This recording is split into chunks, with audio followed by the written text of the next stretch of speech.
Magandang araw sa iyo, Miss Gwen, at sa mga taga-subaybay ng inyong programa. Tawagin niyo na lamang ako sa pangalang Farah. At edad 27 sa kasalukuyan. May isang anak at naninirahan dito sa Cavite. Sa mahigit 1 taong pakikinig sa inyong programa, naisipan ko na rin na magbahagi ng aking kwento. Sana magustuhan ng inyong mga tagapakinig at magbigay na rin ng inspirasyon at aral. Umikot ang kwento ko sa pamilya ko at buhay pag-ibig. Iba yata ang ngiti mo ngayon at nangingislap pati mga mata mo. Masaya lang po ako, Tita Corinne. Kagabi po kasi hindi ko inaasahan na aalukin na ako ni Sander ng kasal. Talaga? Kung ganun binabati kita, iha. Kaya lang, masyado pa yatang maaga para magpakasal kayo. 1 taon pa lang kayong magkarelasyon. Mahal po namin ang isa't isa, sapat na po yun para sa amin. Tsaka wala naman po yun sa tagal ng relasyon bago magpasyang magpakasal. Sa bagay nga naman, meron nga dyan nasa 10 taon ng relasyon hindi pa rin sa simbahan ang kinahahantungan. Kaya nga po, Tita At saka kayo na rin po ang nagsabi na magaan ang pakiramdam nyo kay Sander.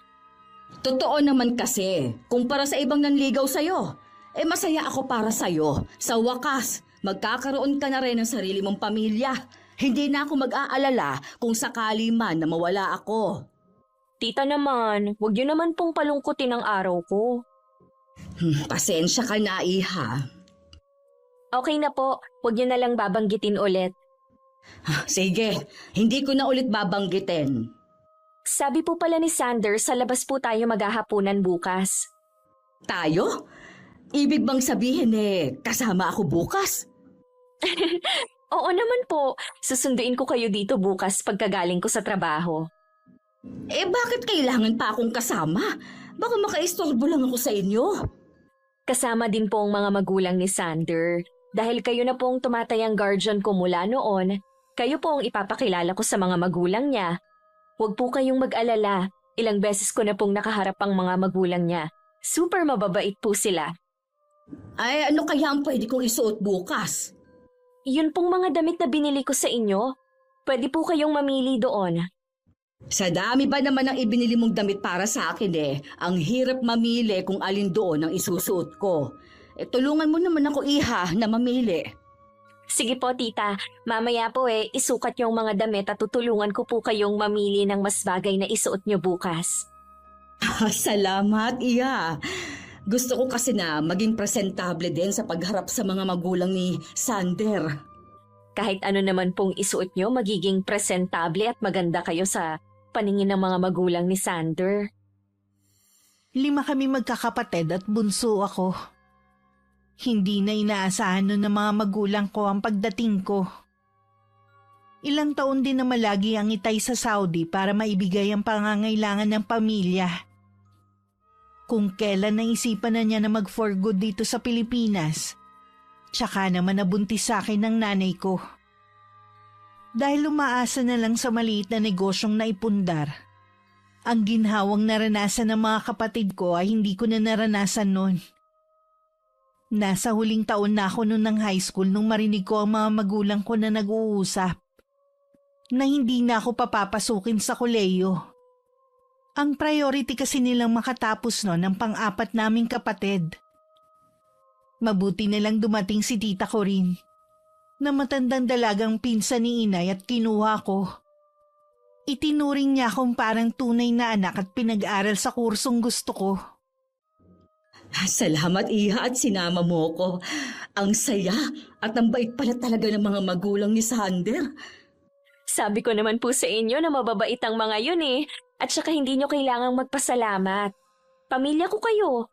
Natural lang na kasama ko kayo sa mahahalagang sandali ng buhay ko. May iba nga pala ako.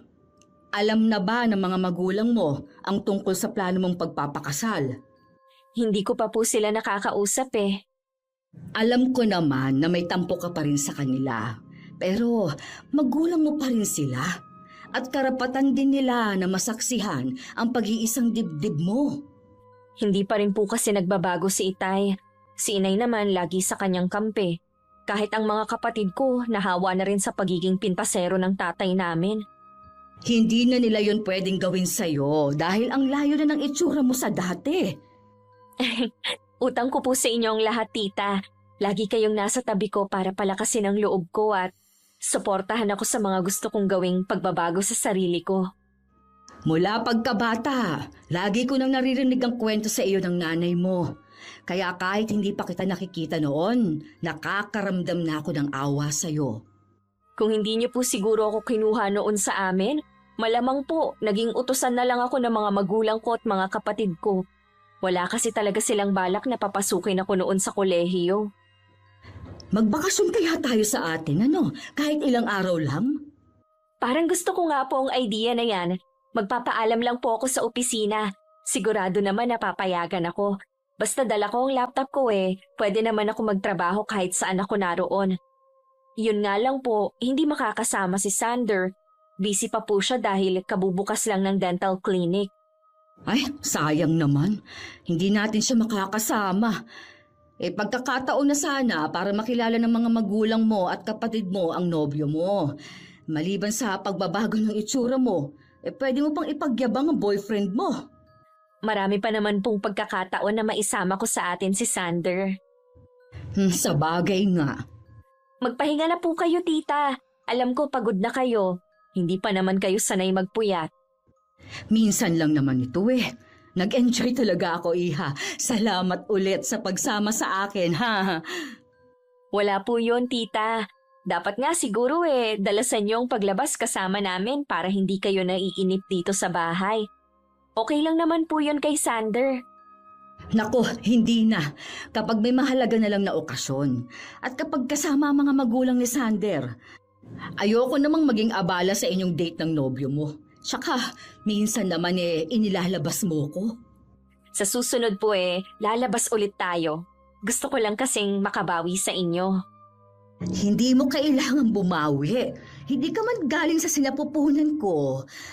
Anak na rin kita. Ganon kabusilak ang puso ni Tita Corinne. Siya ang pumuno sa pagmamahal na hinahanap ko sa aking mga magulang. Kung tutusin pamangkin sa pinsan lang naman ang ugnayan namin. Hindi yun naging hadlang para mahalin niya ako at ituring ko rin siyang parang tunay kong ina. Masasabi ko na stable na ako sa trabaho ko. Nasa corporate world ako at sa Makati nagtatrabaho. Walang utang, may sariling ipon at maayos na karir. May boyfriend na galing sa may kaya sa buhay at may maayos na karir bilang dentista. Wala pang isang buwan nang buksan niya ang klinik niya na malapit lang sa bahay nila. Kahit sabihin pang stable na ako at wala nang hahanapin pa, parang may nararamdaman akong kulang. Bakit parang malungkot ka? Huwag mong sabihin nagbago ang isip ni Sander. Hindi ka na niya pinayagan? Hindi po nagbago ang isip niya. Ako po ang nag-aalangan na ituloy pa po natin ang planong pag-uwi sa atin. Bakit naman? Kinakabahan po kasi ako Dahil ba sa tatay mo? Naalala ko lang po yung huli naming pagkikita. Kung paano niya ako pagtawanan sa harapan ng mga kaibigan niya. Kalimutan mo na yon. Hindi ka na magagawang pintasan ng ama mo dahil wala na ni bakas ng itsura mong dati. Akala ko po nakakalimutan ko na ang trauma na inabot ko kay Itay noon. Yun pala, nakatago lang. Ikaw lang ang makakatulong sa sarili mo. Alam ko na mahirap ang pinagdaanan mo, pero kailangan mong ipakita na hindi ka na tulad ng dati. Sigurado ako na mas nahigitan mo na sila ngayon. Kayo po talaga, tita, ang nagpapalakas sa loob ko mula noon pa. Sige na, ngumiti ka na dyan. Naimpake mo na ba ang mga gamit mo? Konti na lang po ang aayusin ko. Kapag pala merong sinabi ang itay mo sa iyo na hindi maganda, ako na ang makakalaban niya. Hindi ako papayag na apihin ka pa niya at ipahiya. Alam ko naman po na ipagtatanggol niyo ko. Hindi lang kay Itay, pati na rin sa ibang tao. Anyan nga, tumahawak ka lang. Minsan, sandata rin yan para isipin nila na hindi ka nasasaktan. Mas mabuti na minsang itago rin ang tunay na nararamdaman. Sa aming magkakapatid, ako may kakaibang itsura. Lumaki ko na pangit, ika nga sa aking ama. Maliban pa doon, magaspang ang balat ko na katulad sa kaliskis ng paa ng manok. Kulubot din ang aking balat. Dahil lang sa lotion kaya kahit papano nawawala ang gaspang nito. Mula rin pagkabata, puro pamimintas na lang ang natatanggap ko.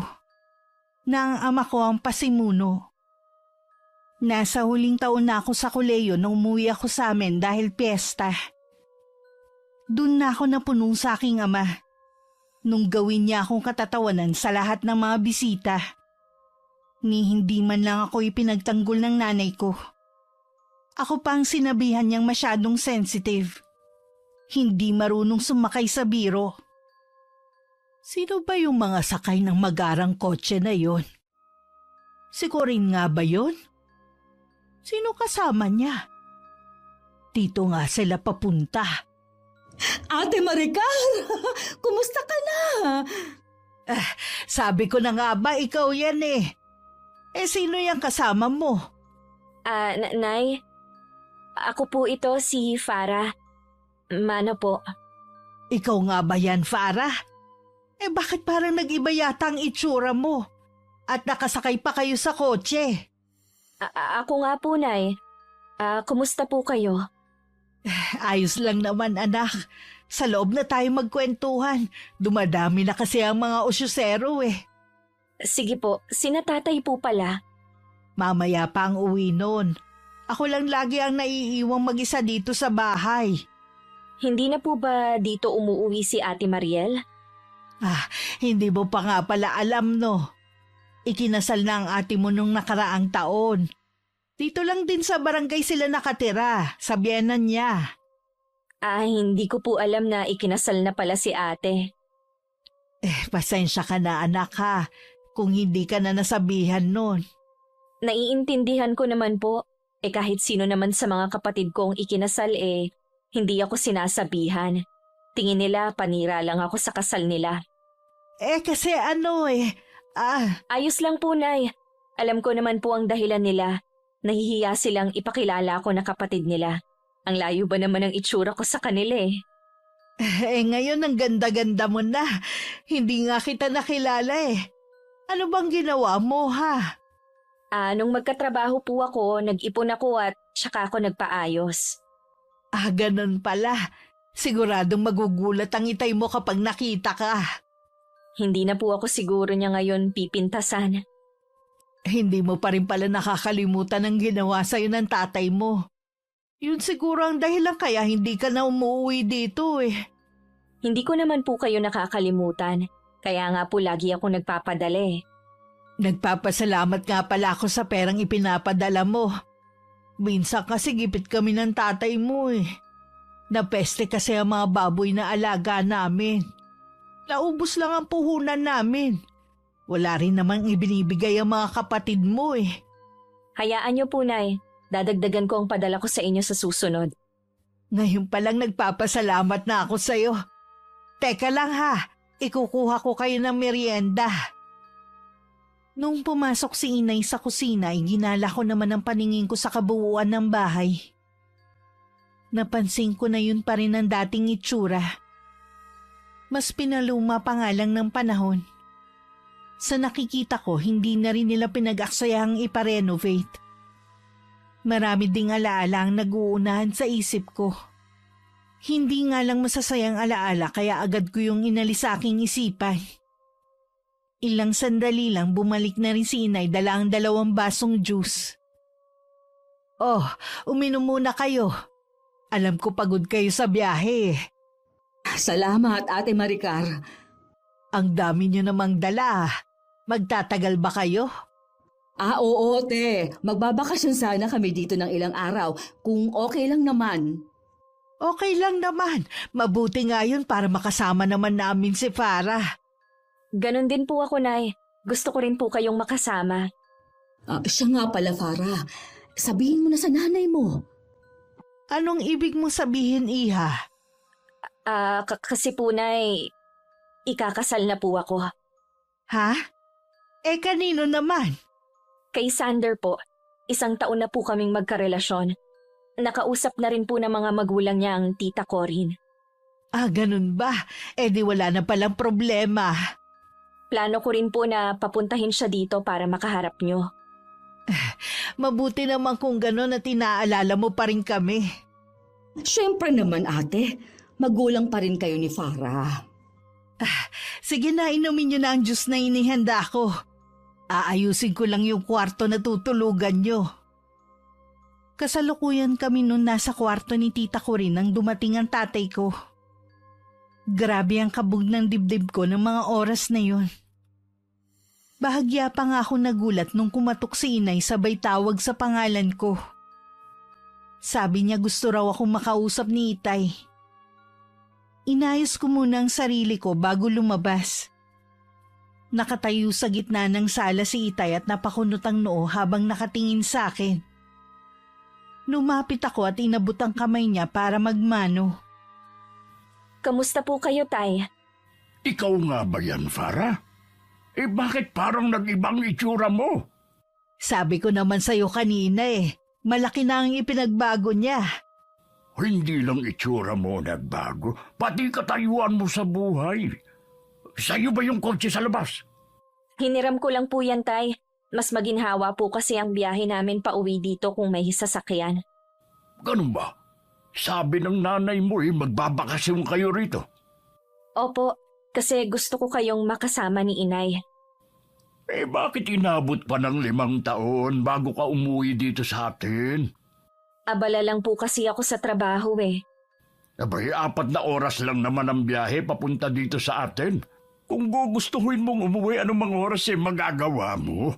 Masyado kasing mataas ang pride mo Hindi naman po sa ganon. Kahit po hindi ako nakakauwi, alam nyo na hindi pa rin ako nakakalimot sa inyo. Kung ang ibig mong sabihin ng pagpapadala mo ng pera, dapat lang na magpadala ka.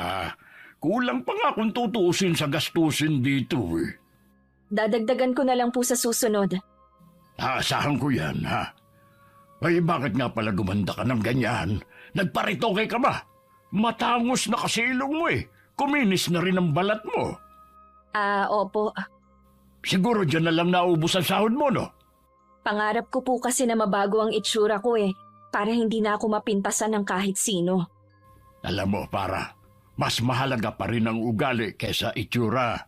Aanin mo naman ang ganda kung pangit naman ang ugali.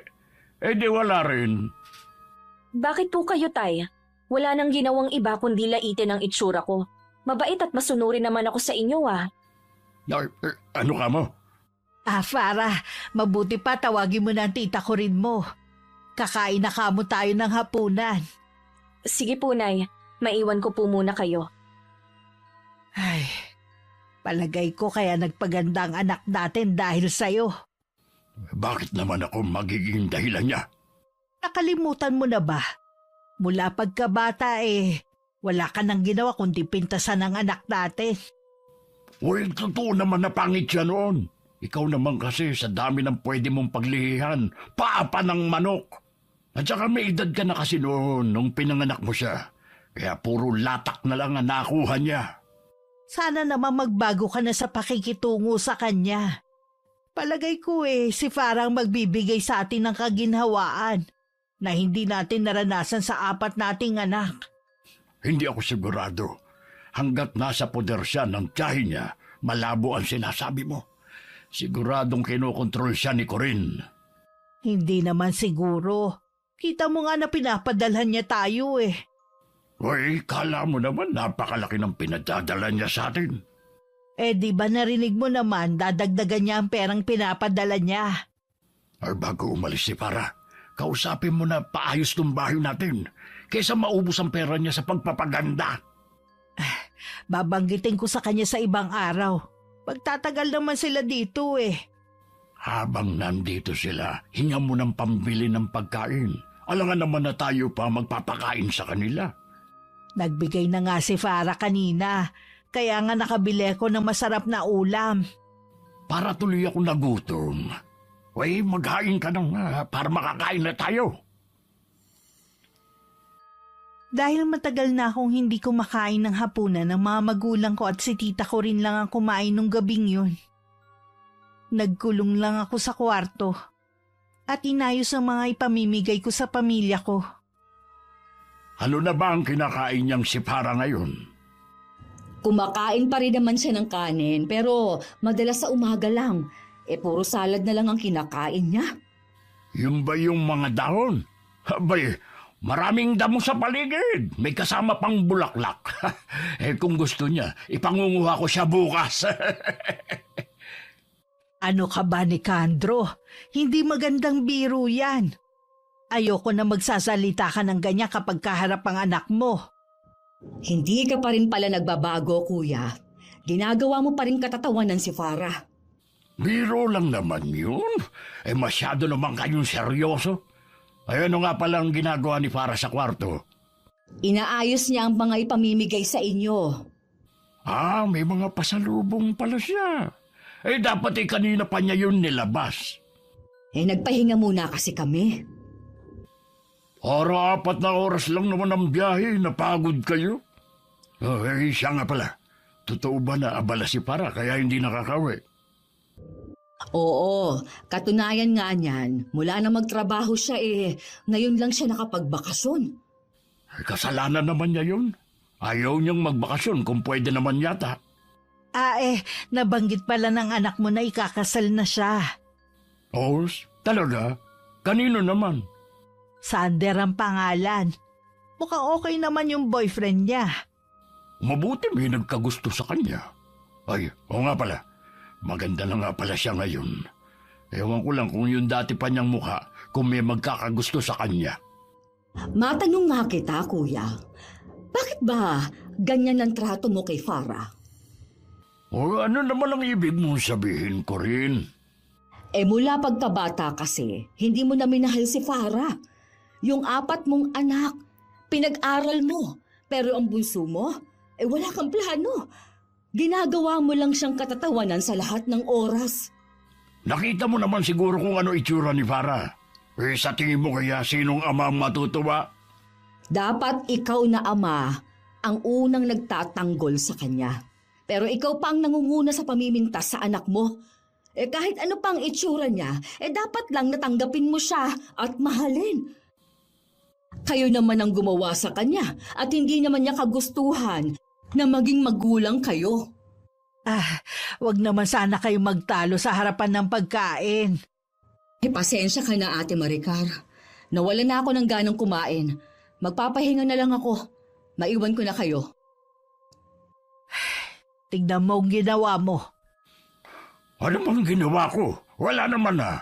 Masyado lang sensitive ang pinsan mo Ganun yata kapag matandang dalaga. Pakiusap naman, ngayon lang umuwi ulit dito ang anak mo. Huwag mo naman sanang sirain. Baka mamaya magalit yun, hindi tayo imbitahin sa kasal niya. Oo na, ikaw naman Dumating lang ang anak mo, nag-iba ka na rin Katatapos ko lang ayusin ang mga ibibigay kong pasalubong nung pumasok si tita ko rin. Nagtaka naman ako kung bakit ang bilis niyang matapos maghapunan. Sabi pa naman niya kanina nagugutom siya. Parang nabasa naman niya ang laman ng isip ko. Biglang nawala ang gutom ko dahil sa ama mo. Bakit naman po? Hindi pa rin pala siya nagbago. Napansin ko nga rin po yun kanina. Tumanda lang siya, pero ganun pa rin siya. Kung gusto mo nang umuwi, sabihan mo lang ako, ha? Kahit gabi na, pwede naman tayong umalis. Sayang naman po ang pagpunta natin dito. Gusto ko rin pong makita ang mga kapatid ko at ang mga pamangkin ko. O sige, ikaw ang bahala. Basta kapag hindi mo na kaya ha, magsabi ka lang. Kaya ko naman po. Maghapon naman wala ang itay Mabuti na lang nagsasalita na kahit papaano ang inay mo. Hindi katulad dati, puro sang-ayon lang siya sa ama mo. Medyo nag-aalangan na nga lang po ako ngayon na ipakilala si Sander sa kanila. Naisip ko nga rin yan. Natatakot po ako na baka ipahiya niya ako sa boyfriend ko. Wala pa naman pong alam si Sander sa nakaraan ko. Hindi mo pa pala sinasabi sa kanya? Akala ko ba Hindi po natuloy dahil nauunahan ako ng kaba. Paano po kung iwan niya ako? Kung talagang mahal ka ni Sander, maiintindihan ka niya.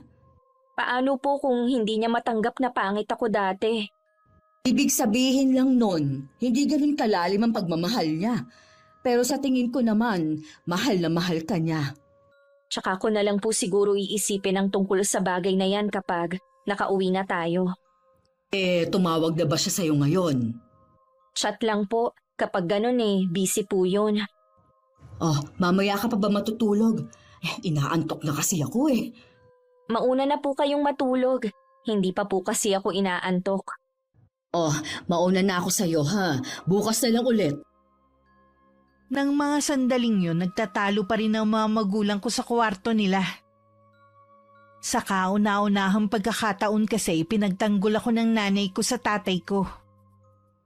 Sa tingin kasi ni inay, sumusobra na nga talaga si Itay sa mga lumalabas sa bibig nito laban sa akin. Bakit ba ang init ng ulo mo sa akin, ha? Kanina ka pa Gusto mo bang tuluyan ng lumayo ang loob sa atin ng anak natin, ha? Ano ba kasi ang masama sa sinasabi ko? Totoo naman kasi lahat. Bakit siya masasaktan? Kapag tuluyan na rin nainis sa atin si Corinne, baka kumbinsihin niya si Farah na tapusin na ang bakasyon nila rito. O hindi umalis sila, pakialam ko. Tumatanda ka talagang paurong. Oh, tingnan mo ang binigay sa atin ng anak mo kanina. Ang laki naman ng pera na yan. Sa 4 ba nating anak nakaranas tayo na mabigyan ng ganitong kalaking halaga. Sila kasi mga pamilyado na. Paano pa sila magsusuporta sa atin? Kahit naman noon na wala pa silang mga asawa madalang na rin ang pagbibigay nila. Mabuti na lang may maliit tayong kabuhayan. Ano ba kasi yung gusto mong gawin ko, ha? Gusto ko habang nandito si Farah maging mabait ka sa kanya. Mabait naman ako, Mabait ka na ba sa lagay na yan, ha? Oo, sige na nga. Mas magiging mabait pa ako sa anak mo. Masaya ka na ba? Alam ko kasi na kahit magkaroon na ng sariling pamilya si Farah, hindi pa rin niya tayo pababayaan. Hindi katulad ng mga kuya at ate niya. Nabanggit ba ng anak mo kung kailan ang kasal? Wala pa siyang sinasabi. Pero ipapakilala raw niya tayo sa boyfriend niya para mapag-usapan na rin ang kasal. Kawawang lalaki. Alam kaya niya na pangit talaga dati si Farah? Hindi ko alam dahil wala naman nababanggit ang anak natin. Kung sakaling makilala natin ang lalaki, ako na ang nakikiusap sa iyo. Huwag na huwag mong ibubuko ang nakaraan ng anak natin. Oo naman. Sinasabi ko na sa iyo, Nicandro, ha? Oras na masira ang kasal ng anak mo nang dahil sa iyo. Mawawala ako sa iyo. Os, kung kailan tayo tumanda ng ganito tsaka mo pa ako iiwan? Ha! Huwag mo akong subukan. Gagawin ko talaga. Oo na, mabuti pa matulog na tayo. Pagod akong maghapon, tapos gigising na naman ako ng maaga. Mas masarap ang buhay ko sa abroad noon. Di bumalik ka doon. Kung pwede nga lang sana. Kung hindi ako umuwi noon, hindi mabubuo si Farah. Wala na sana akong pangit na anak. Hating gabi na magka-chat pa rin kami ni Sander. Kaya naman kinabukasan tanghali na tulog pa rin ako. Si tita ko rin maagang bumangon. At naabutan pa niya ang pag-alis ni Itay para pumunta sa bukid. Nag-alok siya ng pwedeng itulong sa kusina pero tumanggi si Inay. Bisita kayo rito. Hindi mo kailangan tumulong.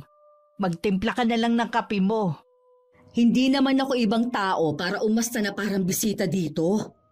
Tulog pa ba si Farah? Tulog na tulog. Hindi ko alam kung anong oras natulog ang batang yun kagabi. Kachat niya kasi si Sander. Hindi pa pala ako nagpapasalamat sa iyo dahil sa pagpapaaral mo at pagkup-kup sa anak ko. Wala yon. Hindi mo kailangan magpasalamat. Sa totoo lang kahit ako ang nanay ni Farah, ramdam ko pa rin yung pader sa pagitan namin. Abot kamay ko na siya ngayon pero parang napakalayo pa rin niya. Walang dapat sisihin kundi kayo ni Kuya Nicandro. Pasalamat pa rin kayo dahil likas kay Farah ang pagiging mabait. Sa kabila ng lahat inaalala pa rin niya kayo. Sana naman dalasan ni Farah ang pag-uwi dito sa bahay. Sabihin mo nga sa akin ang totoo. Bakit parang nag-iba na yata ang tingin mo kay Farah? Dahil ba maganda na siya at hindi mo na ikakahiya o dahil sa katayuan niya ngayon? Aminado ko na malaki ang pagkukulang ko sa anak ko. Pero mahal ko siya gaya ng pagmamahal ko sa mga kapatid niya. Kung alam mo lang ang pinagdaanan ng anak mo, saksi ako sa mga paghihirap niya at pagtitiis para lang maabot kung nasaan siya ngayon.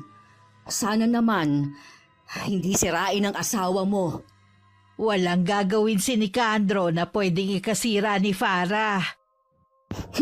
Hanggang ngayon ipinagtatanggol mo pa rin si Kuya Nicandro kaysa sa anak mo. Hindi totoo yan. Binalaan ko na si Nicandro. Kaya nasabi ko na wala siyang gagawin para mapahiya ulit si Farah. Sana nga, Ate Maricar. Dahil ako na ang makakalaban ng asawa mo. Mahal ko si Farah. Higit sa sinasabi mong pagmamahal sa kanya. Para ko na siyang anak. Lahat gagawin ko para maging masaya lang siya. Mananagot din sa akin. Sino ang mananakit sa kanya? Huwag na nga muna natin yan pag-usapan. Gusto ko na maging masaya ang bakasyon nyo rito. Yun din talaga ang gusto namin. Mamaya paggising ni Farah, ipamimigay na niya ang mga pasalubong. Sinabihan ko na rin ng mga kapatid niya na nandito siya. Pupunta daw sila rito mamaya. Bago magtanghalian, dumating ang 4 kong kapatid at pamilya nila. Sandali sila natigilan na makita ko. Para silang namamalikmata sa pagkakatitig sa akin. Naiintindihan ko naman sila. Kaya lang natatawa pa rin ako sa itsura nila. Si inay na lang ang nagpaliwanag sa kanila. Hindi rin nakaligtas sa akin ang sinabi ng mga hipag ko. Akala raw nila pangit pa rin ako hanggang ngayon. Pagkatapos kong maibigay ang mga pasalubong ko sa kanila, umalis din sila agad. Pinigilan ko pa sila na doon na lamang magtanghalian. Pero kanya-kanya sila ng dahilan. Ano ba yung mga kapatid mo? Aba, parang sinisilihan ng mga puwet Nagmamadaling magsiuwi. Akala ko pa naman makakapag-bonding kami. Parang hindi nila ako na-miss. Ana pala, hindi mo muna ibinigay ang mga pasalubong mo para magtagal sila. Hayaan na lang natin sila. Wala naman akong magagawa kung hindi nila ako itinuturing na kapatid. Kung ano-ano kasi ang itinanim sa kanilang utak ng ama mo Sa halip na matuwa sila na maganda ka na, parang nadismaya pa sila. Palibhasa kasi, hindi ka nila mapagkakatuwaan. Makapal din naman ang mukha ng dalawa mong hipag, ano? Akala yata nila, hindi ko narinig ang mga sinabi nila kanina. Noon pa naman po hindi ko na sila kasundo. Hindi ko naman alam kung ano bang nagawa ko sa kanila. Wala kang ginawang masama sa kanila. Sadyang ganun lang talaga ang ugali nila. Siguro po, kailangan ko na lang tanggapin na ganun sila at ang mga kapatid ko. Iimbitahin mo pa rin ba sila sa kasal mo? Oo naman po, pamilya ko pa rin sila. Gusto kong nandun sila sa mahalagang okasyon sa buhay ko. Ay, ang bait mo talaga. Hindi mo dapat ito nararanasan sa sarili mong pamilya. Maswerte pa rin po ako kung tutuusin dahil may pamilya pa rin ako kumpara sa iba na ulila na talaga. Sa bagay nga. Siya nga pala. Baka meron kang mga kaibigan na gusto mong dalawin. Wala naman po akong naging kaibigan dito Ganun ba? Di, mamasal na lang tayo. Sige po, Tita Corinne, para hindi tayo mainip. Nagpaalam muna kami kay inay na mamamasyal sandali. Dahil hapon na, hindi na ganun kasakit ang init ng araw. Naglakad-lakad lang naman kami sa buong barangay namin. Doon lang namin napansin na wala pa rin palang pagbabago. Nadagdagan lang ang mga bahay. Bakit po hindi nyo naisip na dito tumira? Ang totoo niyan, laking syudad ako. Tingin namin ng mga kapatid ko, nakakainip ang buhay dito. Kaya nung namatay ang itay namin at nakuha ang parte ng lupa, ibinenta namin at saka kami nagkanya-kanya. Nakakainip nga po dito. Parang ang bagal ng usad ng buhay. Naiisip mo ba na tumira ulit dito? Ayoko na pong tumira dito. Wala naman po kasi akong magandang alaala sa lugar na to. Kung nalulungkot ka lang naman, naaalalahanin ng nakaraan, sabihin mo lang para makapag-impake na tayo. Madali lang naman pong umalis eh. Gusto ko pa rin po kasi na makausap ang mga magulang ko. O sige, ikaw ang bahala. Hindi na rin kami nagtagal ni tita ko rin. Pag-uwi namin, naroon na si Itay. Agad naman ako nagmano sa kanya. Hindi man lang siyang ngumiti at ipinagpatuloy lang ang pagtingin sa mga dala ko. Ito lang pala ang dala mo. Akala ko pa naman espesyal.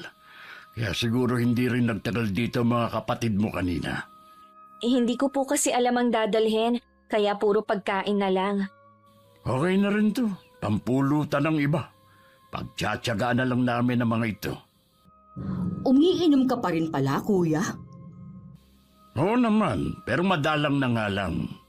Dapat siguro tay, wag na kayong uminom. Masama na po kasi yun sa kalusugan lalo na may edad na rin kayo. Nagsimula lang naman akong uminom nung pinanganak ka. Mabuti nga hindi ako nalulung sa pag-inom ng alak eh. Kumbaga, gusto ko lang makalimot. Hanggang ngayon po ba pangit pa rin ang tingin nyo sa akin? Kapag tinitignan kita ngayon, ang dati mo pa rin mukha nakikita ko sa'yo. Swerte mo pa rin, nakabingwit ka ng lalaking mapapangasawa mo. Dapat nga siguro hindi na lang kami umuwi dito. Aba para, huwag ka nga mag-inarte dyan. Porke maganda ka na ngayon, ganyan ka nang umasta. Hindi naman po ako nag-iinarte. Akala ko kasi ngayong maganda na ako, magiging proud na kayo sa akin. Paano kung magiging proud sa isang retokada, ha? Hindi ko na po alam kung saan ako lulugar. Nung pangit ako, ikinakahiya niyo ako. Ngayon naman, ganun niyo pa rin ako tratuhin.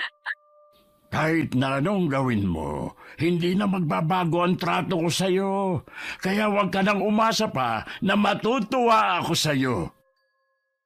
Hindi ko na napigilan pa ang tumakbo papasok sa kwarto.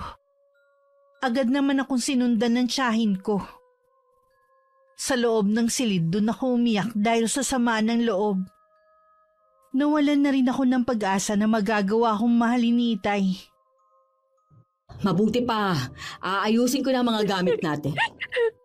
Buong buhay ko, wala na akong ginawa kundi ang mamalimos sa atensyon ni Itay. Lahat naman ginawa ko para ipagmalaki rin niya ako gaya ng mga kapatid ko. Hindi na talaga magbabago ang itay mo. Sa halip na magpasalamat nga siya sa mga dala mo, pinintasan pa. Ayusin ko na po mga gamit ko. Ayoko na dito. Magpahinga ka na lang dyan. Ako na ang bahala. Magpapaalam lang ako kay Inay. Kaya lang ang ayokong lumabas ng kwarto. Ako na lang ang magsasabi sa kanya. Ramdam ko naman na hindi tayo welcome dito. Pasensya ka na, iha. Kung hindi kita pinilit, hindi tayo uuwi dito. Ginusto ko rin naman po. Dahil gusto kong makasama ang mga magulang ko at mga kapatid ko. Sa ipinakita ng magulang mo at mga kapatid, pag-isipan mo pa rin kung ipakikilala mo sa kanila si Sander. Ayoko lang na mapahiya ka. Lalo tuloy ako nakaramdam ng pangamba at pag-aalinlangan. Naisip kong baka sirain lang ni Itay ang nalalapit kong kasal. Nang sulyapan ko si tita ko rin, malapit na siyang matapos sa kanyang ginagawa. Ilang sandali lang nakarinig kami ng sunod-sunod na katok at pagtawag. Binuksan ko naman yun at pumasok si Inay. Bahagya pa siyang natigilan na makita ang mga bag namin. Aalis na kayo? Oo, hindi na rin kami makakatagal sa ugali ng asawa mo. Farah, pagpasensya mo na lang ang Itay mo. Kinausap ko na siya kanina. Tsaka malapit ng gumabi. Akala ko pa naman, Nay, magiging masaya ang bakasyon namin dito. Yun pala, pasasamain na naman ng itay ang loob ko. Huwag mo na lang pansinin ang itay mo. Matanda na rin naman siya eh. Mula noon, wala na akong ginawa kundi ang magpasensya kay itay. Nakakapagod na po siyang intindihin. Alam ko naman, kaya nga kinausap ko na siya. Nakikiusap ako sa iyo, anak, na kung pwede sana, wag muna kayo umalis. Gusto ko rin naman na makasama ka kahit ngayon lang. Wag mo na lang intindihin ang tatay mo. Sana ate, mas intindihin mo ang nararamdaman ng anak mo, hindi ng asawa mo. Iniintindi ko naman ang anak ko eh. Kaya nga kinausap ko na si Nicandro. Hindi naman kasi marunong pakiusapan ng asawa mo. Parang hindi nakakaintindi. Ako na lang ang humihingi sa inyo ng tawad sa inaasal niya. Wag mo na kaming pigilan ate. Mas kawawa ang anak mo kung magtatagal pa kami dito. Tita Corinne, pwede po bang wag na muna tayong umalis? Sara naman. Gusto mo bang insultuhin ka na naman ng tatay mo? Alang-alang na lang po kay inay. Sige na po, tita. Ay, sige, ikaw na ang bahala. Salamat anak at pinagbigyan mo ko. Nung gabi gusto ko sanang kumain kahit konti para makasabay si inay pero nag-aalangan ako. Si tita ko rin naman titiisin na lang daw ang gutom. Kesa makasabay si itay sa hapag. Kaya ganun na lang ang gulat namin nang kumatok si inay. Wala daw si itay at maagang sinundo ng kainuman. Kaming tatlo lang ang naghapunan. Malalim na ang gabi nang dumating si itay. Lasing na lasing. Hindi pa kami nun natutulog ni tita Corinne. Kaya dinig namin ang malakas na boses niya. Hinaan mo ang boses mo. Natutulog na ang mga kasama natin sa bahay eh. Ano ngayon? Bahay ko naman to. Ang akin lang, respeto naman sana. Ngayon na nga lang umuwi ang anak mo eh. Sana hindi na lang siya umuwi rito. Dahil sa kanya nag-aaway tayo eh. Kaya tayo nag-aaway dahil sa ugali mo. Kung hindi mo matatanggap si Farah na anak mo, sasabihan ko na lang siya na wag nang umuwi dito kahit kailan. Bahala siya. Hindi ko naman siya kailangan. Akala mo kung sino na siya. Para sa akin, siya pa rin ang anak nating pangit. Hindi ko alam kung bakit ganun na lang ang galit mo kay Farah. Kasalanan mo rin. Sabi ko sa'yo, huwag mo nang ituloy ang pagbubuntis mo. Tama ng 4 nating anak pero matigas ka. Tingnan mo tuloy, nagluwal ka ng pangit sa pamilya. Hindi ko na maakalain na ganun siya ipapanganak eh. Mula nang isilang ang bata na yun, puro na lang kamalasan ang dumating sa atin. Kita mo nga, yung maliit na negosyong pinundar ko noon, nalugi lang hanggang nagsara. Tama na ni Nicandro. Kung hindi ka pa titigil, itutuloy ko ang banta ko sa'yo. Iiwan na kita dahil sa ugali mo. Akala mo naman talaga magagawa mo? Sasama na ako sa anak natin kapag umalis sila. Teka. Seryoso ka ba sa sinasabi mo? Mukha ba ako nagbibiro, ha? Maricar naman, huwag mo naman akong iwan. Ang tagal na natin nagsasama eh. Bukas, humingi ka ng tawad kay Farah. Muna. Gagawin ko lang yung sinasabi mo. Hindi ko maiwasang mapangiti. Yun kasi ang kauna-unahang beses kong narinig na ipinagtanggol ako ni inay laban kay itay. Ang natitirang tampo ko sa kanya tuluyan nang naglaho sa puso ko. Napagtanto ko din na mahal ako ni inay. Marahil hindi lang niya maipakita nun dahil takot din siya kay itay. Kinabukasan bago umalis humingi nga ng dispensa si itay sa mga binitiwan niyang salita. Dama ko na napipilitan lang siya dahil sa takot na iwan ni inay. Pero ang mahalaga habang naroon kami, wala na akong maririnig na masasakit na salita sa kanya. Salamat po, Nay, sa pagtatanggol sa akin kay Itay. Dapat nga noon ko pa to ginawa eh. Huwag mo sanang isipin na mas pinapaboran ko ang mga kapatid mo kaysa sa'yo noon. Kung ano man po ang nangyari sa nakaraan, wala na po yun sa akin. Kalimutan na po natin. Habaan mo pa sana ang pasensya mo sa tatay mo habang nandito ka. Hindi mo naman na siya makikita. Nay, baka po bumalik ako ulit dito pero kasama ko na si Sander. Kausap ko po siya kagabi. Gusto niya kayong makilala. Wala namang problema kung pupunta siya rito eh. Mabuti nga yun na makilala naman namin. Kung inaalala mo ang tatay mo, ako nang bahala sa kanya. Ngayon pa lang po nagpapasalamat na ako sa inyo. Ngayon lang ako bumabawi sa'yo kaya hindi mo kailangan magpasalamat sa akin.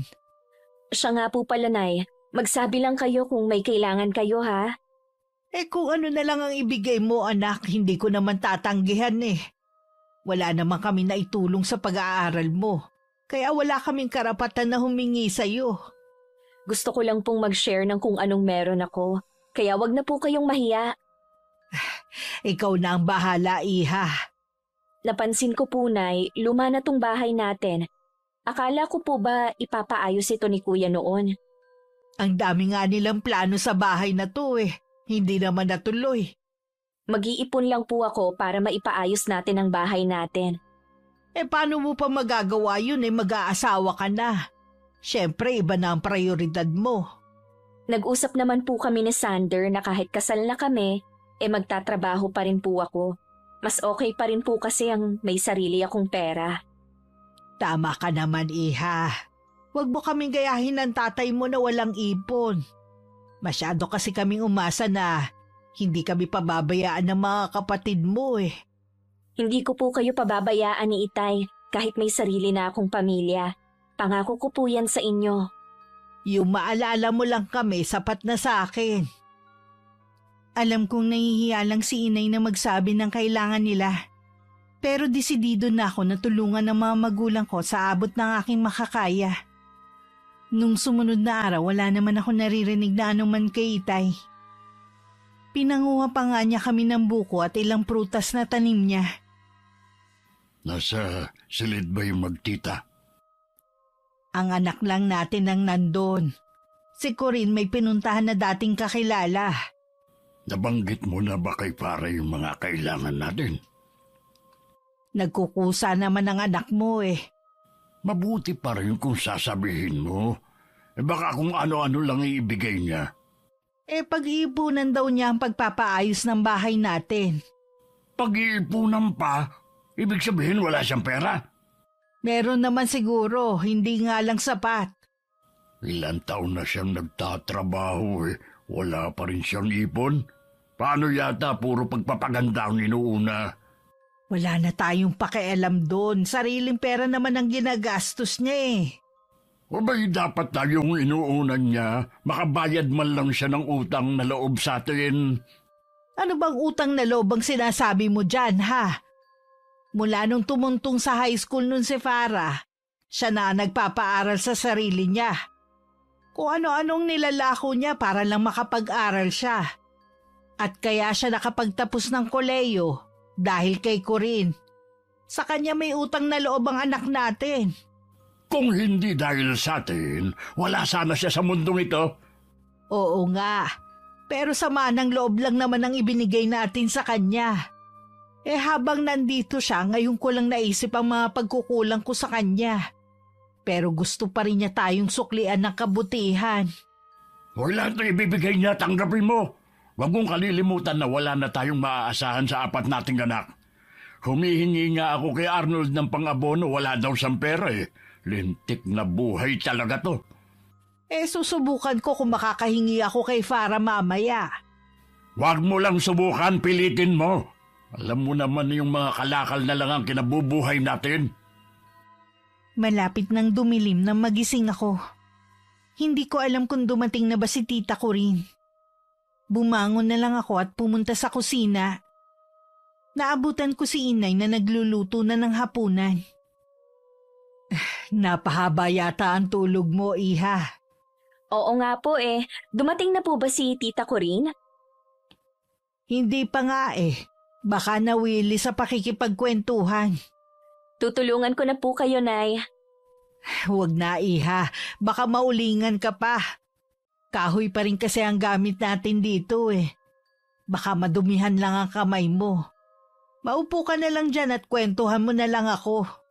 Halos alam naman po ninyo ang nangyari sa akin eh. Wala na po akong maikukwento sa inyo. Meron nga pala akong sasabihin sa'yo. Ano po yun, Nay? Kasi mga tanim sa bukid lang ang ikinabubuhay namin ng itay mo eh. Wala kasi kaming pambili ng abono dahil napeste nga ang mga alaga naming baboy. Baka pwede mo naman akong pahiramin ng pambili ng abono. Iyon lang po pala. Bibigyan ko na lang po kayo, wag nyo nang bayaran. Salamat, iha. Pasensya ka na kung sa'yo ko lumapit. Mga kapatid mo kasi, mula nang magsipag-asawa, wala na kaming naasahan ng tatay mo. Sabi ko naman po sa inyo, ako nang bahala sa pangangailangan nyo. Kanino nga po palang bukid ang tinatamnan ng itay? Sa pinsan niya. Nagbibigay naman siya ng porsyento kapag nakakabenta ng kalakal ang ama mo eh. Ganun po ba? Sandali lang po, Nay, ha? Kukunin ko lang yung wallet ko. Nakahinga naman ng maluwag si inay dahil nalutas ang isa nilang problema ni itay. Pinasobrahan ko na rin ng bigay para may panggasto sila sa mga susunod na araw. Dumating ang pag-alis namin ni Tita Corinne. Nakaramdam man ako ng lungkot, masaya pa rin akong aalis. Dahil alam kong wala na akong sama ng loob na lilisan. Mahigpit ko pang niyakap ang mga magulang ko bago sumakay sa dala naming sasakyan. Pagdating sa bahay ni Tita Corinne, hinarap ko naman ang mga kailangan kong gawin. Si Sander ba ang tumawag, iha? Opo, Tita. Gusto na po niyang makilala ang mga magulang ko sa lalong madaling panahon. Eh di uuwi kayo sa inyo? Opo, at gusto ko nakasama kayo para marinig niyo rin ang sasabihin niya. Pwede naman. Kaya lang, iha. Dapat siguro ipagtapat mo na muna kay Sander ang nakaraan mo. Kapag nagkita po kami, sasabihin ko na sa kanya.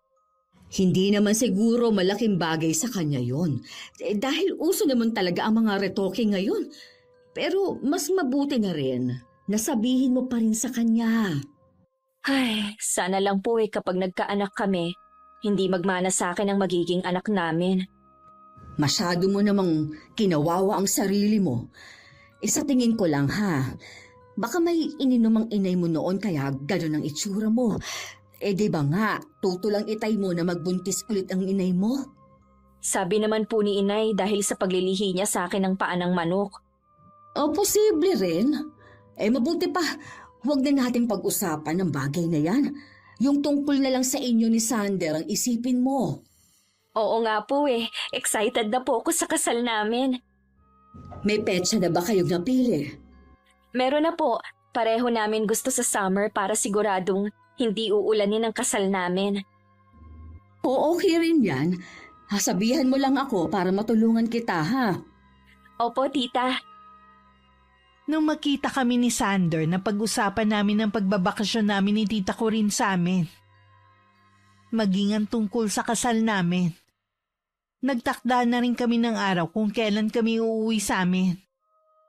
1 linggo mula ngayon uuwi kami sa amin para makausap namin ng mga magulang ko. Halo ang nararamdaman ko ng mga sandaling yun. Mas nangingibabaw sa akin ng kaba. Pero agad ko rin yun inalis sa sistema ko. Ang kauuwi lang natin sa inyo, uuwi na naman tayo. Alam na po ni inay na uuwi tayong 3 doon. Sayang nga lang at hindi makakasama ang mga magulang ni Sander. Humingi naman po sila ng dispensa. Mahirap na po kasi kung pipilitin na magbiyahe ang ama ni Sander. Sino mag-aakala na may sakit pala sa puso ang ama niya? Mukha kasi siyang malusog kung titignan. Nagulat nga rin ako nang sabihin yun ni Sander sa akin Kaya pala ang dami na ring bawal na pagkain sa ama niya. Maibang ha pala ako. Sinabi mo na ba kay Sander ang tungkol sa'yo? Hindi ko na po naisingit na sabihin eh. Tsaka na lang po siguro. Pero dapat masabi mo pa rin sa kanya bago kayo ikasal. Plano ko naman po talaga yon. Ayoko naman na meron akong ililihim sa kanya. Dumating ang araw ng pag-uwi namin. Parang may paru-paro sa akin tiyan. Sa kabila ng kabang nararamdaman ko, hindi naman mabura-bura ang ngiti sa labi ko. Pagdating nga sa amin, mainit naman na tinanggap ng mga magulang ko si Sander. Sa nadaanan naming restaurant, niyaya ng boyfriend ko si Itay. Hanggang doon, walang tigil ang masaya naming kwentuhan. Nagpunta lang ako sa banyo sandali. Pagbalik, natanaw ko si Itay at si Sander na seryoso nag-uusap. Mula nga noon nakitaan ko na ng pananamlay si Sander. Kinausap ko naman siya ng sarilinan dahil baka may problema sa kanyang ama. May nangyari ba sa papa mo? Kanina ko pa kasi napapansin na parang may problema ka. Ha? Ayos lang naman ang papa ko. Farah, bakit naglihim ka sa akin? Akala ko ba magiging tapat tayo sa isa't isa? Ha? Hindi kita maintindihan. Kinausap ako ng itay mo. Pag-isipan ko daw kung talagang ikaw ang gusto kong makasama habang buhay. Marami naman daw ibang babae dyan na masigit na maganda at hindi tulad mong retokada. Sinabi yun ng Itay sa'yo? Oo, hindi lang yun. Ipinakita rin niya mga litrato mo nung hindi ka pa maganda. Sander, hayaan mo naman ako magpaliwanag o. Sasabihin ko naman sa'yo eh, tsumitsyempo lang ako. Sa tingin ko, pag-isipan muna natin ang mga plano natin. Kailangan ko rin kasing kausapin ang mga magulang ko eh. Nagbago na ba ang isip mo dahil nalaman mo na hindi ako maganda? Nagulat lang ako. Hindi ko kasi inaasahan ang matutuklasan ko eh. Sana noong ka pa umamin. Nawala na ba yung pagmamahal mo sa akin?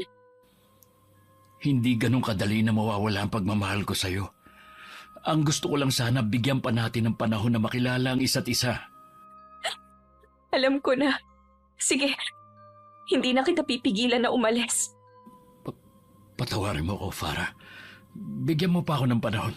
Itutuon ko muna ang panahon ko kay Papa. Nang maiwan ako mag-isa, tsaka ako magulgol ng iyak. Mabuti na lang nasa pinakalikod ako ng restaurant kung saan naroon ng garden. Walang tao ng mga sandaling yun. Kaya malaya akong maglabas ng samaan ng loob.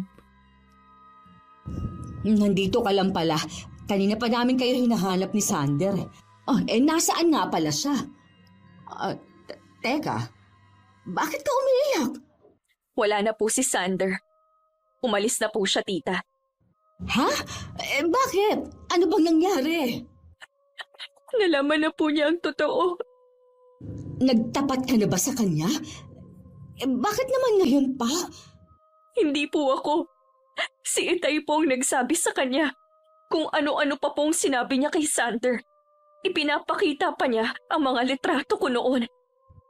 Ay, ano bang klaseng ama ang meron ka? Hindi ako makapaniwala na kaya niyang sirain ang buhay mo. Nauna na ako umuwi sa bahay ng mga magulang ko at nagkulong na lang sa kwarto. Kung hindi rin lang gabi na, aalis na ako sa lugar namin. Parang sasabog sa matinding galit ang puso ko dahil sa ginawa ni Itay sa akin. Galit na kinausap din ni tita ko rin si Itay tungkol sa ginawa niyang pagsira sa kaligayahan ko. Nagbibiro lang naman si Nicandro eh. Masyado lang sensitive si Sander. Anong biro? Hindi ginagawang biro ang bagay na yon. Sinira ng asawa mo ang kaligayahan ni Farah. Para yun lang? Mabuti na nga rin yun para malaman natin ang totoong ugali ng lalaking yun. Sinadya mo talagang sirain ang buhay ng anak mo. Anong klase kang ama? Baka nakakalimutan mo kung nasaan ka. Nasa loob ka ng pamamahay ko, kaya wala kang karapatan na pagsabihan ako. Huwag kang mag-alala. Ito na ang huling beses na tutungtong ako sa bahay na ito.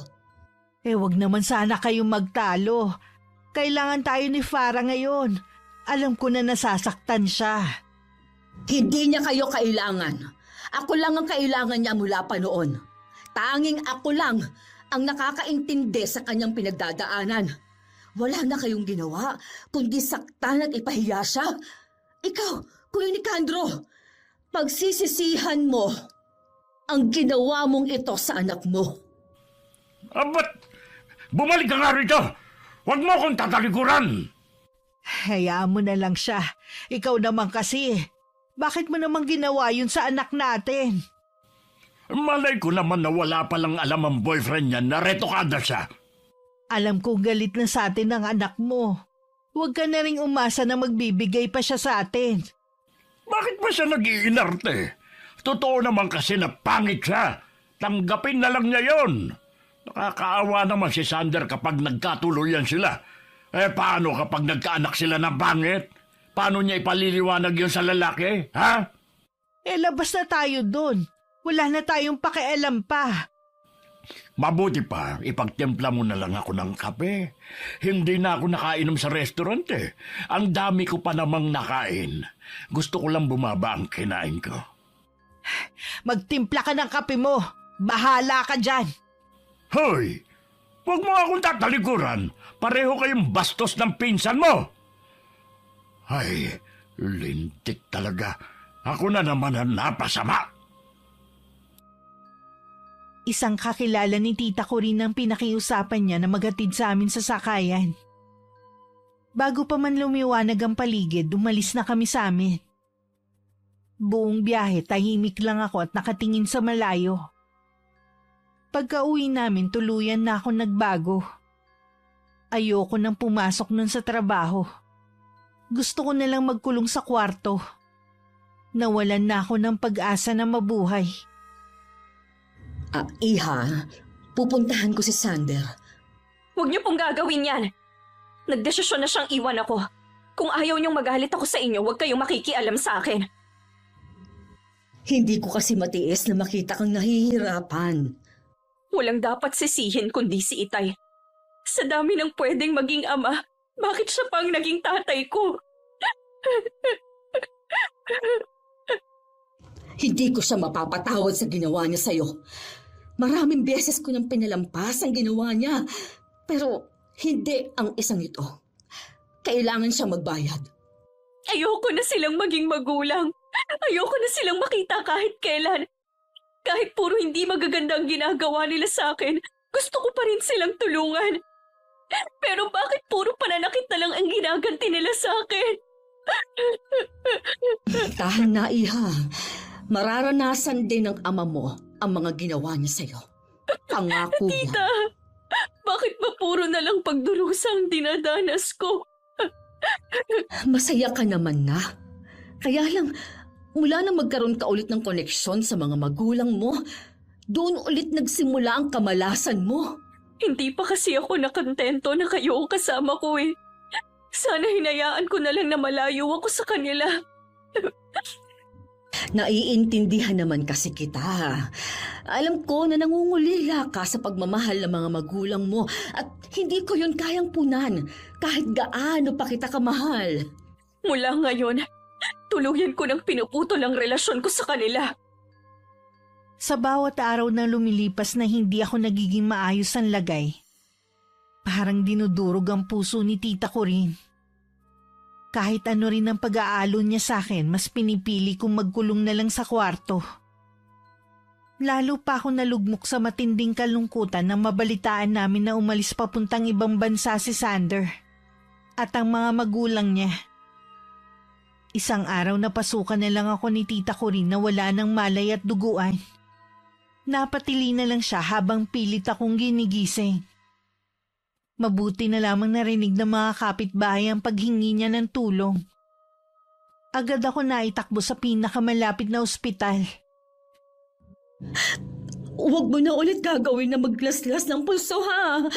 Ninakot mo ako ng gusto. Mabuti na lang walang natamaan na ugat. Sorry po, tita, kung Pinag-alala ko kayo. Napakahina ko na talaga pagdating sa problema. Gusto mo bang magpakalayo-layo muna para makalimot ka? Huwag na po, Tita Corinne. Mag-aaksaya lang po tayo ng oras at pera. Hindi ganoon kadali na makalimot. Kailangan mong maging matatag, Iha. Lalo na ngayon. Ang sabi ng doktor, 2 buwan ka nang nagdadalang tao. Ho? Totoo po ba yan? Oo, Iha. Magiging nanay ka na. Paano po kung kasing pangit ko din na lumabas ang batang to? Mararanasan din ba niya ang mga pinagdaanan ko? Kahit ano ang mangyari, huwag mong ipaparana sa kanya ang mga nangyari sa'yo. Pakamahalin mo siya. Lagi lang akong nandito para sa'yo. Hindi ko po alam kung magiging mabuti ba akong ina. Hindi ko naman po kasi naranasan na mahalin sa isang pamilya. Kung paano kitang minahal at inalagaan, yon ang iparanas mo sa magiging anak mo. Bahala na po. Kahit nung makauwi ako sa bahay, lagi pa rin akong tulala.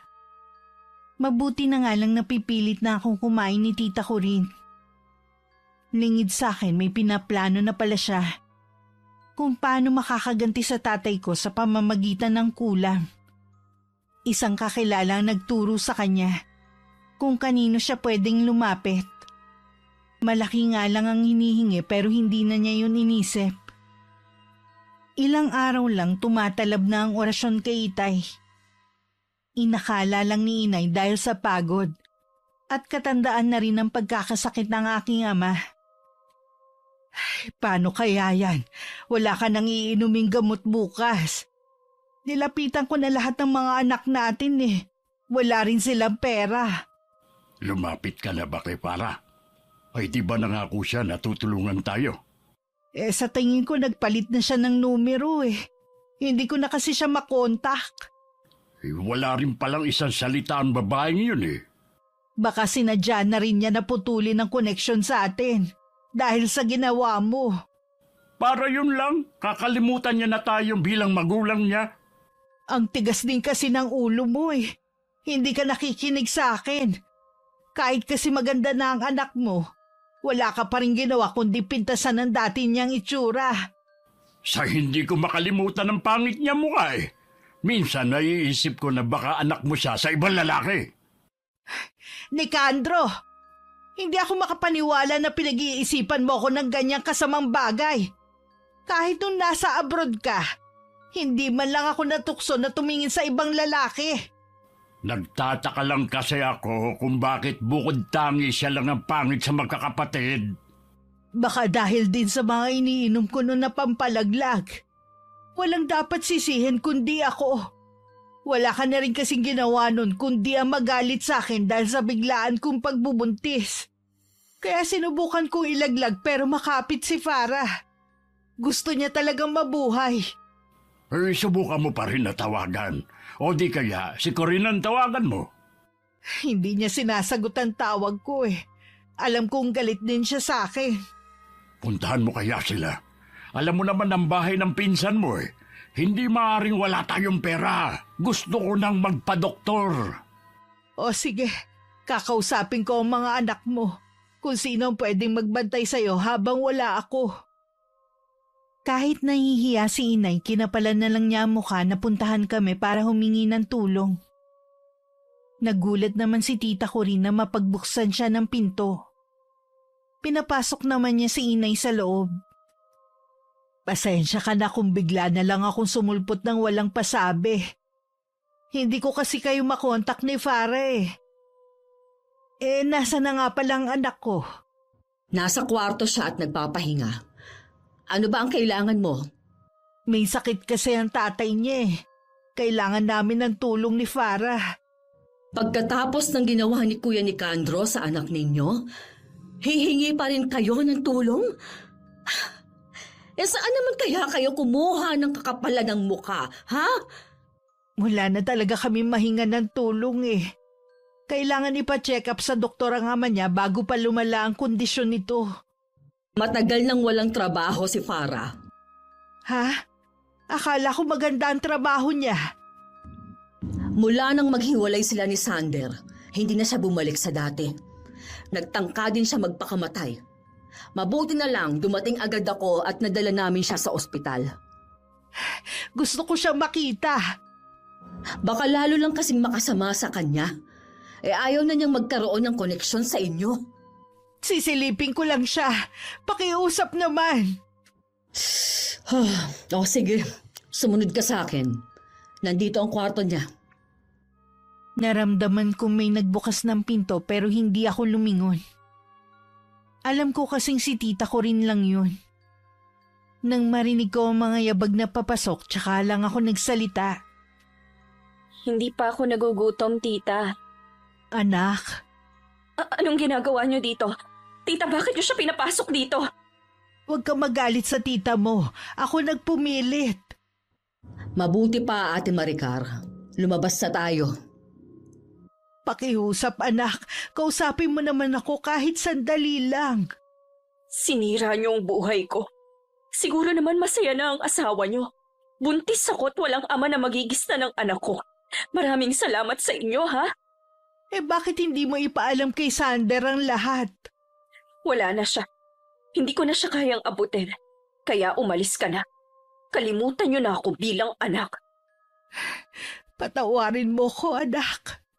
Umalis na kayo. Gusto ko nang magpahinga. Huwag niyo na rin akong guguluhin pa kahit kailan. Halika na, Ate Maricar. Sa labas na lang tayo mag-usap. Tumalikod na lang ako para hindi ko makita ang nakakaawang itsura ni inay. Nang makalabas sila, tsaka ko na lang pinakawalan ng mga luha ko. Sa labas maraming tanong si inay kay tita ko rin. Nasagot ko na ang lahat ng tanong mo. Pasensya ka na, Ate Maricar. Hindi ka maaari magtagal dito. Naiintindihan ko naman. Ayoko rin naman na dagdagan pa ang sama ng loob ni Farah. Hindi ko mapapatawad ang asawa mo sa ginawa niya kay Farah. Wala siyang kasing sama. Kahit ako nakakaramdam na rin ng galit kay Nicandro.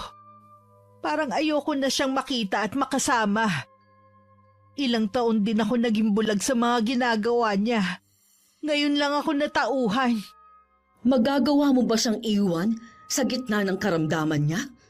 Karma na rin siguro yun sa kanya. Pasensya ka na, Ate. Bibigyan na lang kita ng pamasahe para makauwi ka sa inyo. Maselan magbuntis ang anak mo. Ayoko may masamang mangyari sa kanya kung makikita ka pa niya. Nauunawaan ko. Ikaw na ang bahala kay Farah, ha? Ingatan mo siya. Sana balang araw magawa niya akong patawarin. Panahon na lang ang makakapagsabi. Hayaan nating maghilom muna ang kanyang sugat. Umuwi din si inay nung araw na yun. Nang makita nga siya ni Itay, biglang umaliwalas ang mukha nito. Mag-isa lang din siya ng mga oras na yun. Hindi rin kasi nakatagal ang isa kong kapatid sa pagbabantay sa kanya. O ano, dadalhin mo na ba ako sa ospital? Ang sakit na talaga ng mga binti ko Namamaga ng gusto. Wala nang trabaho si Farah, kaya hindi na ako nakahingi ng tulong. Ha? Sigurado ka? Galit din sa atin ang anak natin. Kulang na lang isumpa niya tayo. Hindi niya tayo pwedeng dalikuran. Mga magulang pa rin niya tayo. Walang dapat sisihin kundi ikaw kung bakit siya iniwan ni Sander. Alam mo ba nagdadalang tao rin ang anak natin. Mag-isa niyang palalakihin ang apo natin na walang ama. Ano ka mo? Buntis si Farah? Hindi lang yun. Nagtangka din siya magpakamatay dahil sa sama ng loob. Hindi ko naman alam na ganun pala magiging resulta ng ginawa ko. Magsisi ka man, huli na ang lahat. Ang laki ng kasalanan natin kay Farah. Paano pa niya tayo mapapatawad? Paano naman ako? Puro ka na lang paano ka. Puro sarili mo na lang ang iniisip mo. Nakakasawa ka nang intindihin. Hindi ko naman kasi sinasadya Sinungaling! Sinadya mong sirain ang buhay ng anak natin. Wala kang kwentang ama at asawa. Sana noon pa kita iniwan. Iiwan mo ko dahil may sakit na ako. Ganun ba? Isusoli na kita sa mga kapatid mo. Bahala na sila sa'yo. Gusto ko naman alagaan ng anak ko. Babawi ako sa lahat ng pagkukulang ko sa kanya. Nagmamakaawa ako sa'yo. Huwag mo naman akong iwan. Kailangan kita. Pangako kapag gumaling ako, magbabago na ako. Hindi ka na magbabago pa kahit gumaling ka. Yan na talaga ang ugali mo. Sa dami ng pwede mong ipamana sa 4 mong anak, yang ugali mo pang yan ang nakuha nila sa'yo. Kinausap ni Inay ang mga kapatid ni Itay na ipagamot ang kapatid nila. Ipinaliwanag niya na wala na siyang ibang malalapitan. Nang dumalaw nga sila, nakita nila ang kalagayan ng aking ama. Ang isang kapatid ni Itay nagkahinala na hindi pangkaraniwan ng sakit nito. Kaya naman nagpatawag agad siya ng albularyo. At dun nga nakumpirma na merong kumukulam kay Itay. Walang ibang gagawa nito sa akin, kundi si Farah. Anak pa talaga natin ang pinagbibintangan mo. Alam mo meron din siyang pinagdadaanan. Narinig mo naman siguro sinabi ng albularyo. Matindi ang galit ng taong nagpapakulam sa akin. Sa tingin mo, sino pa bang gagawa nun, ha? Sa dami ng mga may galit sa'yo, siguradong isa sa kanila ang gumawa nito sa'yo. Lubayan mo nga ang anak natin. Malakas ang pakiramdam ko na si Farah ang gumawa nito. Subukan mo lang na sabihin sa mga kapatid mo na si Farah ang pinaghihinalaan mo. Ora mismo, lalayasan kita. Huwag mo akong tinatakot. Hindi mo magagawang umalis. Saan ka naman pupunta, ha? Galit din sa'yo si Farah. Baka nga isunod ka na rin niyang ipakulam. Kung gagawin nga niya yun, maluwag kung tatanggapin ang parusa niya. Kung tutuusin kulang pa sa atin ang gagawin niya. Hindi mo ako mapipigilan na sabihin sa albularyo at sa mga kapatid ko na si Farah ang nasa likod ng sakit ko.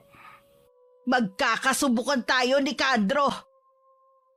Tinutuo nga ni Itay ang banta niya. Ang mga kapatid niya hindi makapaniwalang magagawa ko yun sa sarili kong ama. Pero sabi naman ng albularyo, isang lalaki ang nasa likod ng pangungulam kay Itay. Maaari daw nakaalitan niya sa inuman o di kaya sa pangangalakal. Nangako naman ang matandang albularyo. Nagagawin niya lahat para gumaling ang aking ama. Bakit ka nag-iimpake? Nakalimutan mo na ba ang sinabi ko sa'yo, ha?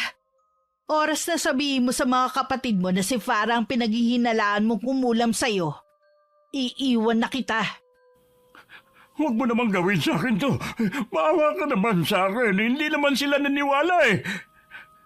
Kung wala pang sinabi ang albularyo, masisira na naman ang anak natin sa mga kapatid mo. Wala ka talagang kwentang tao. Kung hindi na talaga kita mapipigilang umalis, hintayin mo muna akong gumaling. Alam mo, hindi ako makakakilo sa bahay na ito. Total, wala ka naman pakialam sa mga taong nakapaligid sa'yo eh. Wala na rin akong pakialam sa'yo. Huwag mo sanang kalilimutan na sumumpa ka sa harap ng altar na magsasama tayo habang buhay, sa hirap at ginhawa. Ikaw ba, tinupad mo yon ha? Di ba hindi? Kaya tigilan mo ko sa pangungonsensya mo. Buong buhay ko, wala na akong ginawa kundi pagsilbihan ka. Ngayon sarili ko naman ang iisipin ko. Nakikiusap ako sa'yo. Huwag mo akong iwan. Maricar! Bago tuluyang iwan ni Inay ang aking ama, tinanong pa niya ang albularyo kung may pag-asa pang gumaling si Itay. Gagaling naman daw pero habang buhay nang may mararamdaman sa kanyang katawan. Walang nagawa ang mga kapatid ko kundi bantayan si Itay. Kahit kasi napagaling siya ng albularyo na natili lang siyang nakaratay sa higaan. Samantala buong puso naman humingi ng kapatawaran ng Inay sa akin. Lumambot naman ang puso ko sa kanya. Salamat anak at hindi mo ko pinagtabuyan. Hayaan mong bumawi ako sa iyo. Aalagaan kita habang malakas ako. Talaga po bang hindi niyo nababalikan si Itay? Hindi na, anak. Matagal na panahon ako nabulag sa kanya. Naging mabuti nga akong asawa. Hindi ko naman nagampanan ng pagiging ina ko, lalo na sa'yo. Gusto ko rin na makasama kayo. Salamat po ako ang pinili nyo. Hindi pa rin pala nagsisisi si Kuya Nicandro. Tama lang sa kanya ang iwanan mo. Mabuti na tauhan ka na. Hindi ko na talaga kaya. Naubos na ang pasensya ko sa kanya nang pagbintangan niya ang anak namin na nagpapakulam sa kanya. Kulam? Iyon ang sakit ni Itay? Oo, iha. Mabuti na lang sinabi ng albularyo na lalaki ang nagpapakulam sa kanya. Siguro gusto lang siyang turuan ng leksyon. Siguro. Pero hindi naman siya nagbago. Hanggang salita lang siya. Huwag na lang po natin pag-usapan ang nangyari kay Itay. Pasensya ka na, iha. Mula ngayon hindi ko na babanggitin ang tungkol sa itay mo. Nakalimutan kong baka makasama sa kalagayan mo. Mula ng araw na yun sa amin na tumira si inay. Wala naman naging problema kay tita ko rin. Dati naman kasi sila naging malapit sa isa't isa nung dalaga pa si inay. Lingid sa aming kaalaman, bumalik ulit ang tiyahin ko sa mangkukulam na hiningan niya ng tulong. Gusto niya kasing bigyan pa ng mas malalang sakit ang aking ama, na sinunod naman ng mangkukulam. Si Kuya Arnold po ba ang tumawag sa inyo? Ano po ang sabi? Wala na raw ang itay mo. Napasukan daw nila sa kwarto na wala ng buhay. Akala ko po ba magaling na siya? Yun ang sabi ng albularyo bago ko umalis. Kayo po ang bahala kung gusto niyong umuwi. Hindi nga lang po ako makakasama. Okay lang, iha. Hindi ka naman talaga pwedeng bumiyahe dahil sa kalagayan mo Galit po ako kay Itay, pero nalulungkot pa din ako sa sinapit niya. Mag-iingat po kayo sa pag-uwi niyo. Nang araw ding yun, umuwi si inay sa amin para asikasuhin ang burol ni Itay. Gusto sanang samahan ni tita ko rin si inay. Kaya lang hindi niya ako maiwan. Makakahinga ka na rin ng maluwag ngayong wala na ang itay mo. Sa kabila ng ginawa niya, hindi ko pa rin hinangad ang kamatayan niya. Mas makakabuti na rin kasi na wala na siya, kaysa patuloy kanyang saktan. Hindi naman po niya ako masasaktan dahil malayo na ako sa kanya at wala naman akong balak na makipagkita sa kanya. Sa bagay nga.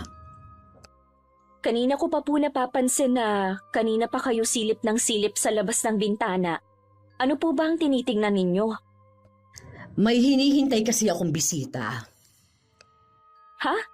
Kailan pa po kayo tumanggap ng bisita? Siguro espesyal ang bisita ninyo. Oo, espesyal talaga. Siguro na traffic lang yun kaya hanggang ngayon wala pa. Baka nga po. Mabuti pa po, maupo na lang kayo kesa maya-maya ang silip ninyo. Lalo lang kayong hindi mapapakali niyan. Mabuti pa nga. Kumusta na nga pala ang pakiramdam mo ngayon? Nahihirapan pa rin po ako sa pagbubuntis ko. Ganito po ba talaga kahirap magdalang tao? Sabi nila mahirap nga daw. Di ba nga, meron pang namamatay.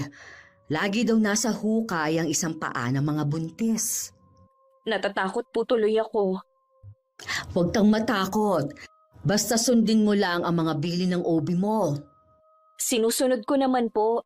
Iniinom ko rin ang mga reseta niyang gamot kahit nasusuka na ako sa pag-inom. Tama yan, iha.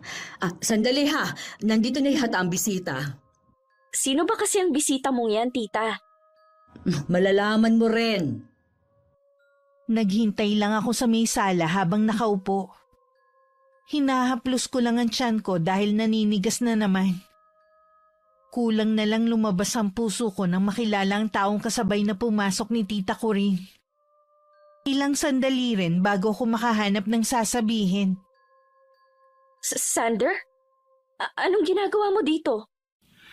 Una sa lahat, patawarin mo ko kung basta na lang kitang iniwan. Magulo lang talaga ang isip ko. Pero napag-isip-isip ko na mahal kita kahit ano pa man ang itsura mo dati. Siguro sa'yo okay lang. Paano naman ang mga magulang mo? Ang totoo niyan, pinagalitan ako ni Mama dahil sa ginawa kong pagtalikod sa'yo. Siguro kung malalaman ni Papa, baka pati siya magalit sa akin. Kumusta na nga palang papa mo? Maayos na ang lagay niya ngayon. May sasabihin din ako sa'yo. Wala na ang itay ko. Ha? Kinalulungkot ko nangyari. Pero bakit ka nandito? Hindi kasi ako pwedeng bumiyahe eh. Oo nga pala. Nabanggit ng tita mo na buntis kang araw. Kung alam mo lang kung gaano mo ako pinasaya, hayaan mong bumawi ako sa mga naging kasalanan ko sa'yo. Dalawa na kayong gustong bumawi sa akin. Si inay kasama na rin namin at gusto niya ring bumawi sa akin. Salamat naman at nagkaayos na kayo. Wala akong hangad kundi ang kaligayahan mo, Farah. Naging malupit man sa iyo ang kapalaran nung bata ka pa. Kahit paano ngayon, magiging masaya ka na rin. Utang ko po sa inyong lahat ng ito, tita ko rin. Kahit nagluluksa pa rin sa pagkawala ni Itay, hindi ko pa rin mapigilan na maging masaya sa pagbabalik ni Sander sa buhay ko. Makalipas ang 1 buwan, bumalik na rin si Inay. Natuloy na rin ang kasal, pero kinailangan pang maghintay ng 1 taon. Naging masalimuot man ang naging buhay ko sa pamilya at pag-ibig. Sa huli ako pa rin na nagtagumpay. Sa ngayon wala na akong mahihiling pa. Basta kasama ko ang mga mahal ko sa buhay. Bago kami nun bumukod ni Sander, ipinagtapat sa akin ni tita ko rin ang ginawa niya. Kahit malaking kasalanan ang nagawa niya, wala akong naramdamang galit sa kanya. Sa huli nagpasya kami ng ilihim na lang yon, Miss Gwen. Lalo na sa aking ina. Wakas,